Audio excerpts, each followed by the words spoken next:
Hello friends, സാന്ത്വനത്തിലേക്ക് എല്ലാവർക്കും സ്വാഗതം. ദേവമംഗലത്ത് രാവിലെ മിത്ര പഠിച്ചുകൊണ്ടിരിക്കുന്ന സമയത്ത് രാവിലെ അല്ല കേട്ടോ, കുറച്ചുകൂടെയൊക്കെ താമസിച്ചു. ഏകദേശം ഉച്ചയാവാറായിട്ടുണ്ട്.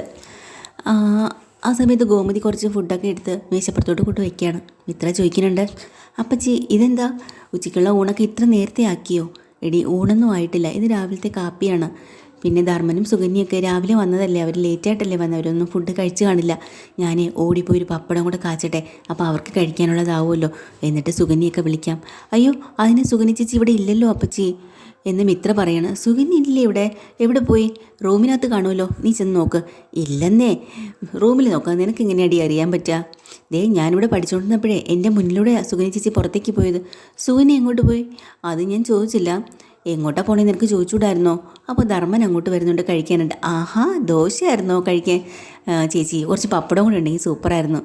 ഇടാ, സുകന്യ എവിടെ എന്ന് ചോദിക്കുകയാണ് നമ്മുടെ ഗോമതി. അവളങ്ങ് കൃഷ്ണമംഗലത്തേക്ക് പോയി. കൃഷ്ണമംഗലത്തേക്കോ? നീ എന്താ പറയണത്? നിനക്കെന്താ ഇത്രയ്ക്ക് ബോധമില്ലായിരുന്നോടാ? ചോദിച്ചാൽ നീ കേട്ടില്ലേ? ഇത്രയും ബോധവും വെളിവൊന്നും നിനക്കില്ലായിരുന്നെന്നാണ് ഞാൻ ചോദിച്ചത്. അപ്പോൾ ധർമ്മൻ അന്തം വിട്ടു പോയിട്ടോ. അയ്യോ അപ്പച്ചി, എന്താ പറയണേ? മിണ്ടായിരിക്കടി. എടാ, നമ്മുടെ ഏട്ടന്മാർ നമ്മളോട് ചെയ്തതും എന്നോട് ചെയ്തതും ഒക്കെ നീ ഇത്ര പെട്ടെന്ന് നീ മറന്നോ? കൃഷ്ണമംഗലത്ത് കാരണം ബാലേട്ടൻ അനുഭവിച്ച മാനക്കേട് നിനക്ക് ക്ഷമിക്കാനും മറക്കാനും ഒക്കെ കഴിയോടാ? എല്ലാം അറിഞ്ഞു വെച്ചുകൊണ്ട് നീ എന്ത് പണിയാണ് കാണിച്ചത്? ഇതെല്ലാം കേട്ടും കൊണ്ട് ധർമ്മനാകെ ചമ്മി പോയി കേട്ടോ, പേടിച്ചും പോയി.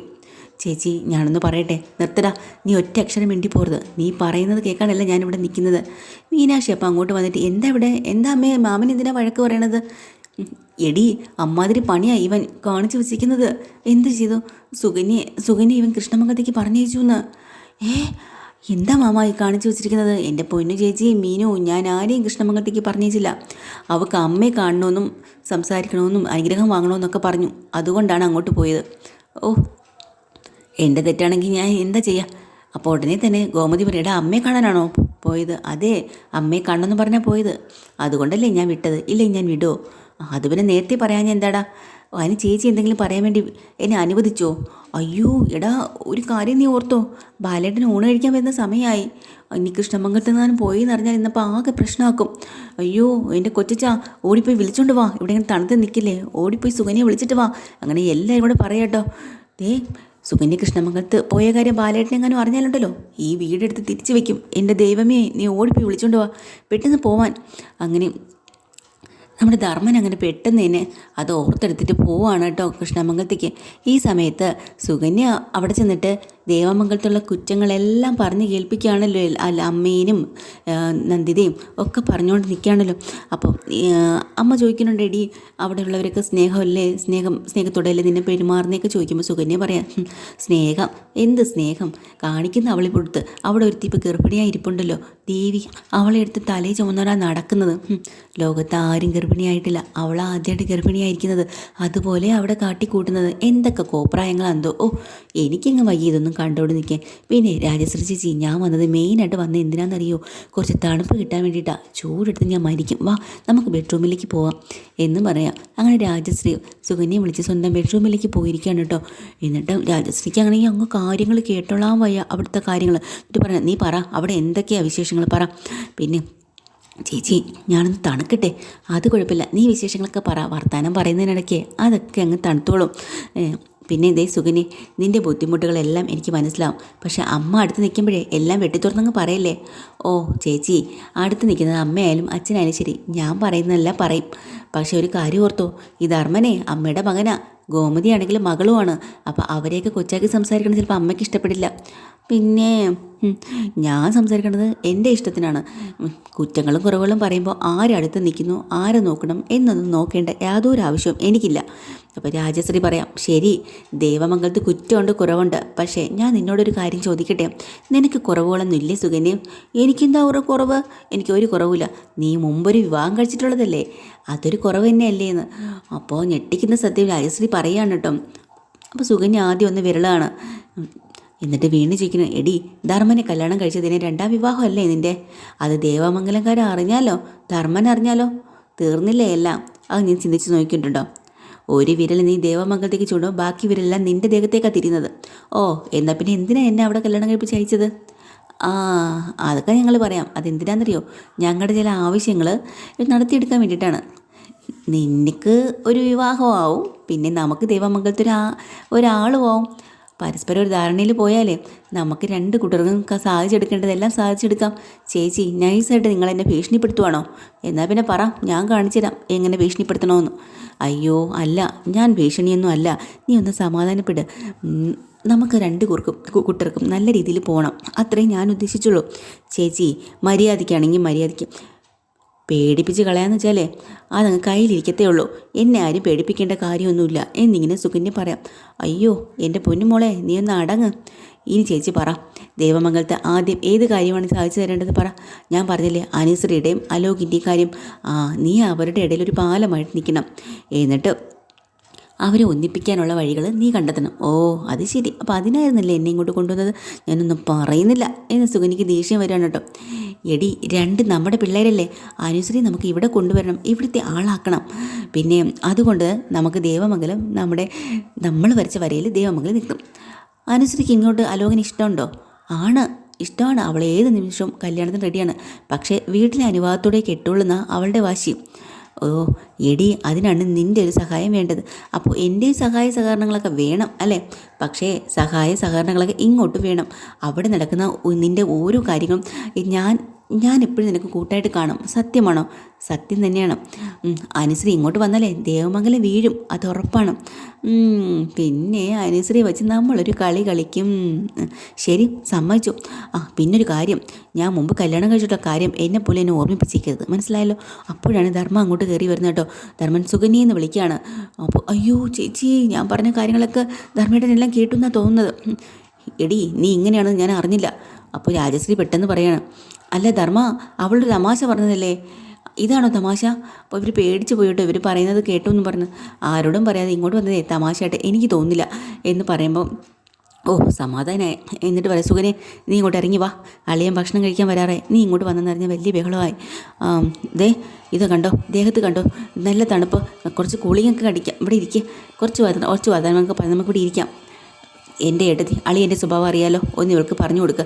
സുകനെ നീ ഒന്ന് വന്നേ, നിൻ്റെ കാല് ഞാൻ പിടിക്കാം, നീ ഇങ്ങോട്ട് വാ. സുകനി, ധർമ്മൻ പറയുന്നതിൽ കാര്യമുണ്ട്, നീ അങ്ങോട്ട് ചെല്ല്. ബാലിനെ വെറുതെ ദേഷ്യം പിടിക്കേണ്ട ആവശ്യമില്ല. ഞാൻ സുകനെ നിർത്തിക്കൊണ്ട് കുറ്റം പറയാനായിട്ട് വിചാരിക്കരുത് കേട്ടോ.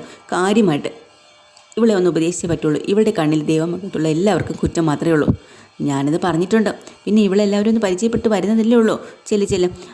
ഇപ്പോൾ വരാം, പക്ഷേ ഇതൊരു സ്ഥിരം പരിപാടി ആക്കല്ലേ ധർമ്മേട്ടാ? ശരി. അങ്ങനെ സുകന്യെ വിളിച്ചുകൊണ്ട് പോവാണ് കേട്ടോ.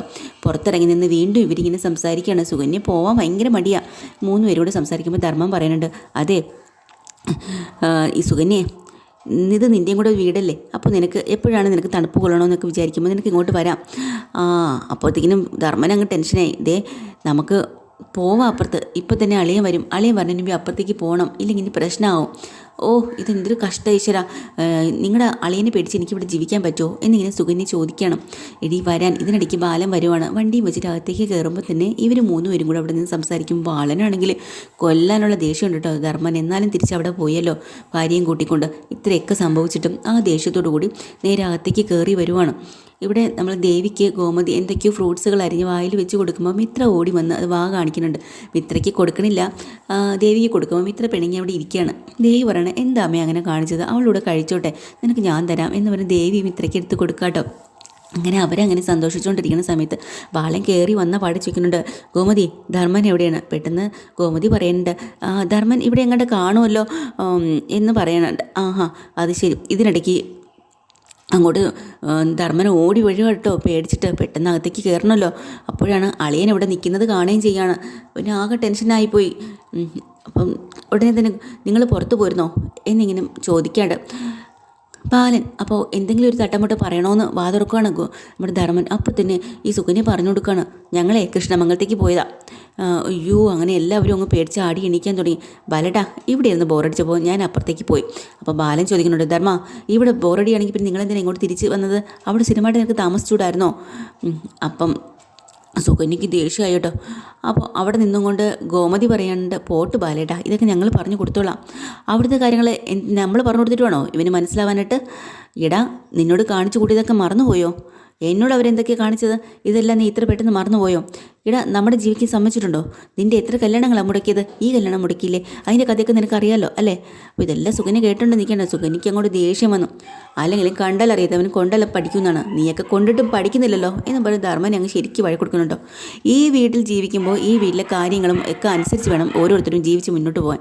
ചോദ്യങ്ങളൊന്നും വേണ്ട. പിന്നെ സുകന്യോടും കൂടിയാണ് ഞാൻ ഈ പറയുന്നത്. പൊണ്ണ് സുകന്യക്ക് ദേഷ്യം വന്നിട്ട് പറയാം, കൃഷ്ണമംഗലത്ത് പോയത് ഒരു അന്താരാഷ്ട്ര കുഴപ്പമാണെന്നാണല്ലോ തോന്നുള്ളൂ. നീ എന്താ പറഞ്ഞത്? ബാലേട്ടന് ദേഷ്യമൊന്നും തോന്നണ്ട. എൻ്റെ ഒരു ചേച്ചിയുടെ വീടാ കൃഷ്ണമംഗലം. ഞാൻ ചേച്ചി കാണാൻ പോയി ആകാശം എന്താ ഇടിഞ്ഞു വീഴോ? ഇത് കേൾക്കണതും ധർമ്മൻ അന്തം വിട്ടു പോകട്ടോ. ബാക്കി എല്ലാവരും കൂടെ കേട്ടിങ്ങനെ നിൽക്കുകയാണ്. അപ്പോൾ ഗോമതി ഓടി വന്നിട്ട് ഇതിനിടയിൽ ധർമ്മ നിങ്ങൾ ചെല്ല്, ബാലേട്ടൻ വാ എന്ന് പറഞ്ഞു ആ പ്രശ്നത്തിൽ നിന്ന് ഒന്ന് മാറ്റാൻ നോക്കട്ടോ. ഉടനെ സുകന്യ പറയാം, സത്യം പറഞ്ഞാലേ എനിക്ക് ചിരിയാ വരുന്നത്. ബാലേട്ടൻ നമ്മളും കൂടെ സംസാരിക്കുമ്പോൾ നിങ്ങളെന്തിനാ വന്ന് ഇടയ്ക്ക് കയറി പിടിച്ചു മാറ്റുന്നത്? സുകന്യ നീ ഇങ്ങോട്ട് വാ. ചേട്ടാ ഞാൻ കാര്യം പറയല്ലേ, ഇനി പറഞ്ഞോട്ടെ. ബാലേട്ടാ, കൃഷ്ണമംഗലത്ത് രാജശ്രീ എന്ന് പറയുന്നത് എൻ്റെ അടുത്ത ബന്ധുവാണ്. ആ ഒരു കെയർ ഓഫില ഈ കല്യാണം നടന്നത് തന്നെ നിങ്ങൾക്കൊക്കെ അറിയാമല്ലോ. നിങ്ങളുടെ പിണക്കത്തിനും കാര്യത്തിനും വേണ്ടിയിട്ട് എന്നെ പിടിച്ചതിലിടണ്ട, മനസ്സിലായോ? നിങ്ങൾക്ക് അവരോട് പിണക്കമാണെങ്കിൽ നിങ്ങൾ മാത്രം വെച്ചുകൊണ്ടിരുന്നാൽ മതി. പിന്നെ നിങ്ങൾ പോവാതിരിക്കുക ചെയ്തു, അത് നിങ്ങളുടെ ഇഷ്ടം. പക്ഷേ അതിൻ്റെ ഇടയിൽ എന്നെ പിടിച്ചിടേണ്ട കാര്യമില്ല. പിന്നെ ധർമ്മേട്ടാ, നിങ്ങളോട് ഞാനൊരു കാര്യം പറയാം.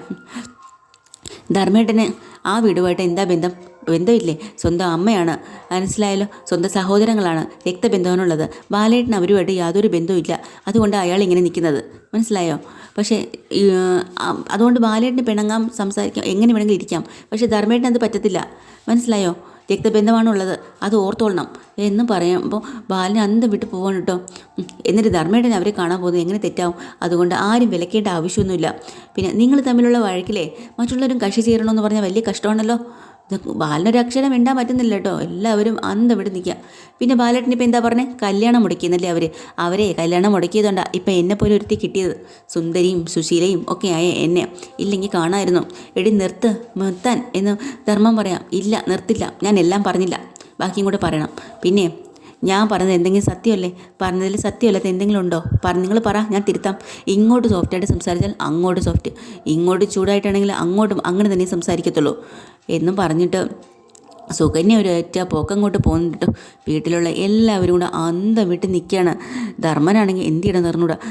അളിയാ സോറി എന്നും പറഞ്ഞുകൊണ്ട് ധർമ്മൻ അവളുടെ പുറകിലോട്ട് പോയിട്ടുണ്ട്. അത് കഴിഞ്ഞിട്ട് ഇവിടെ ബാക്കി എല്ലാവരും അയ്യോ ദേവിയൊക്കെ അന്തം വിട്ട് പോവാട്ടോ, എന്താ ഇവിടെ നടക്കണത്? അപ്പം മിത്ര പറയാണ്, ഇവരൊരു പ്രശ്നം ഉണ്ടാക്കാൻ വേണ്ടി തന്നെയാണല്ലോ ഇവിടെ നിൽക്കുന്നത് എന്ന് മിത്ര പറയട്ടോ. അകത്തേക്ക് പോയി ചെന്നുടനെ ധർമ്മം പറഞ്ഞിട്ടുണ്ട്, സുകന്യ നീ കാണിച്ചത് ഒട്ടും ശരിയായില്ല, ഇങ്ങനെയല്ല ഏട്ടനോട് പെരുമാറേണ്ടിയിരുന്നത്, മനസ്സിലായോ?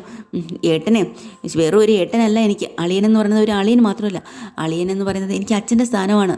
നീ ഇങ്ങനെയൊന്നും സംസാരിക്കരുത്. അളിയൻ പറയുന്നതെല്ലാം കേട്ട് നിന്നിട്ടേ ഞാൻ ഉള്ളൂ. അതുകൊണ്ട് നീ ഇങ്ങനെ സംസാരിച്ച് ശരിയാണോ? ഒന്ന് ചിന്തിച്ച് നോക്ക് എന്ന് പറയുമ്പം സുകന്യ ഇങ്ങനെ ധർമ്മനെ ചെറഞ്ഞ് നോക്കുകയാണ് കേട്ടോ. പിന്നെ ഇന്നിങ്ങനെയൊക്കെ സംഭവിച്ചു, ഇനി ഇത് ആവർത്തിക്കരുത്. നിൻ്റെ ഈ പെരുമാറ്റം എനിക്ക് തീരെ വല്ലാതെ വിഷമിപ്പിച്ചിട്ടുണ്ട്. ഇനി ഇത് ആവർത്തിക്കുക ചെയ്യരുതെന്ന് പറഞ്ഞു തീർന്നില്ല കേട്ടോ. അതിനു മുമ്പേ സുകന്യ ഒറ്റ അക്ഷരം ഇണ്ടാതെ അലമാരയിൽ ചെന്ന എല്ലാ തുണികളും അതും ഇതും പറക്കി സ്വന്തം ബാഗിനകത്തേക്ക് പാക്ക് ചെയ്യാൻ തുടങ്ങി. സുകന്യ നീ എന്ത് പരിപാടിയാണ് കാണിക്കുന്നത്? ഇതാ നിൻ്റെ കുഴപ്പം. ഞാൻ എന്തെങ്കിലും പറഞ്ഞാൽ അതിനെ അങ്ങോട്ട് അടിച്ചമർത്തും, എന്നിട്ട് നിൻ്റെ പാടങ്ങ് ചെയ്യുമല്ലേ? നീ എന്താ ചെയ്യുന്നത്? പറ, നീ എവിടെയാണ് പോകുന്നത്? പിന്നെ നീ ഇങ്ങനെ വീട്ടിൽ പോവും ഇറങ്ങിപ്പോവും എന്നൊക്കെ പറഞ്ഞ് പേടിപ്പിച്ചാലേ ഞാനങ്ങ് സമ്മതിച്ചു തരും. അതാണ് അവസാനം നടക്കുന്നത് അല്ലേ? പേടിപ്പിക്കോ? ഞാൻ അങ്ങനെ ആരെയും പറഞ്ഞ് പേടിപ്പിക്കാറില്ല ധർമ്മേട്ട. ഞാൻ പോകുമെന്ന് പറഞ്ഞാൽ പോയിരിക്കും. സുകന്യെ പോവരുത്, നിൽക്കാനാണ് നിന്നോട് പറഞ്ഞത്. ധർമ്മേട്ട കൈവിട് എന്ന് പറഞ്ഞ് തട്ടി മാറ്റി ആ ബാഗ് കൊടുത്ത് സുകന്യ ഒരു പോക്കങ്ങ് പോകട്ടോ. അങ്ങനെ ധർമ്മൻ അന്ന് വിട്ട് നോക്കി നിൽക്കാനായിട്ട് എപ്പിസോഡ് തീരാ.